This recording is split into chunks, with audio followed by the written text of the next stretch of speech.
79% sekarang kita yang sudah tervaksin ini kita sudah turun ke 69 sebenarnya karena penambahan sasaran vaksin. Nah makanya kita akan terus mengejar itu. Kalau pemerintah pusat mentargetkan Maret 100% dosis 1, ya kita harus men-challenge diri kita sendiri. Ya setidak-tidaknya Februari akhir kita sudah 100%. Karena kita masih ada lagi dosis 2 yang disparitas ininya cukup signifikan, tinggi ya.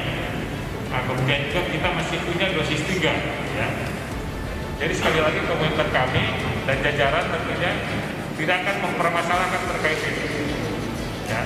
Seandainya pun nanti ada di tingkat pusat yang mempermasalahkan terkait ini, khususnya di kalangan APH, saya dengan Kajati yang akan maju, yang akan menyampaikan